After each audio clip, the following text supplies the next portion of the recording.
ক্রিকেটকে বলা হয় জেন্টলম্যানস গেম, কিন্তু পূর্বের ইতিহাস ঘাটলে আমরা সবাই দেখতে পাই পূর্বে বাংলাদেশ ক্রিকেটের কি বেহাল দশাই না ছিল। একটানা কয়েক বছর বাংলাদেশ কোনো ম্যাচই জেতেনি। আর ঠিক সেরকম এক পরিস্থিতিতেই বাংলাদেশে আগমন ঘটে 5 জন পাণ্ডবের। এই পাণ্ডবের অন্যতম একজন খেলোয়াড় এবং বাংলাদেশ ক্রিকেট ইতিহাসের সর্বকালের সেরা ওপেনার হলেন তামিম ইকবাল খান। তিনি দেশসেরা ওপেনার এমনি হননি, বরং তার দেশসেরা হওয়ার পিছনে ছিল তার অক্লান্ত পরিশ্রম, প্রবল ইচ্ছাশক্তি এবং দেশপ্রেম। তামিম ইকবাল জন্মগ্রহণ করেন 1989 সালের 20 মার্চ চট্টগ্রামের কাজীর দেউরিতে বিখ্যাত খান পরিবারে।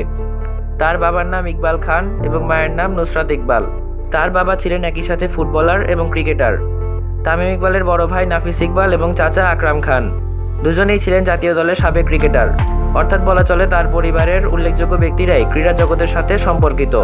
কিন্তু কথা হচ্ছে তামিম ইকবাল খান কিভাবে দেশসেরা ওপেনার হলেন।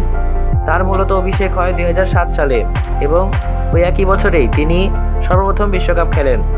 ভিডিও শুরুতেই আমি বলেছি বাংলাদেশের তখন ছিল বেহাল দশা এবং তখন ভারতের বিপক্ষে যখন তিনি ওপেনিংয়ে মাঠে নামলেন তখন তার হ্যাংলা পাতলা গরম দেখে বিশ্বাস করার মতো ছিল না যে ইনিই হবেন একদিন বাংলাদেশের সেরা ওপেনার। কিন্তু ওই ম্যাচে যখন তিনি ভারতের জহির খানের মতো বোলারের বিপক্ষে ডাউন দ্য ট্র্যাকে এসে ছক্কা হাঁকান তখনই তার শক্তিমত্তা সম্পর্কে সবাই ধারণা লাভ করে এবং ধীরে ধীরে তিনি হয়ে ওঠেন আজকের তামিম ইকবাল। মজার কথা কি জানেন, আমার ক্রিকেটের প্রতি ভালোবাসা তখন থেকেই জন্মেছে যখন কিনা আমি এই পঞ্চপাণ্ডবের খেলা দেখা শুরু করি। তাদের সকলের এক একটা চোখ ধাঁধানো শট, খেলার প্রতি ভালোবাসা আমাকেও একজন ক্রিকেট প্রেমী হতে বাধ্য করেছে। এখন আমরাও বড় হয়েছি, তাদেরও বয়স বেড়েছে।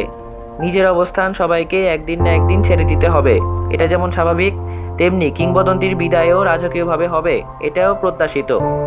তাই শুধু আমি না, বাংলার প্রত্যেক ক্রিকেট প্রেমী মানুষ ভেবেছিল পাণ্ডবদের বিদায়ও রাজকীয়ভাবে হবে, কিন্তু তা আর হলো কই।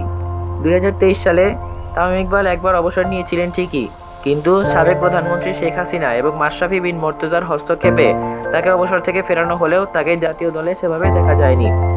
অবশেষে গত 10 জানুয়ারি তিনি আনুষ্ঠানিকভাবে আন্তর্জাতিক ক্রিকেট থেকে অবসর গ্রহণ করেন। জানি ভিতরে অনেক আক্ষেপ, অনেক কিছুরই দুঃখ আছে, আর সেজন্যই অবসরে চলে যেতে হয়েছে। কিন্তু তামিম ইকবাল, আপনাকে নিয়ে আমি বা আমরা যতই সমালোচনা করি না কেন, আপনি দেশসেরা ছিলেন, আছেন এবং থাকবেন। আর হ্যাঁ, আমাদের শৈশবকে রাঙানোর জন্য আপনাকে অসংখ্য ধন্যবাদ।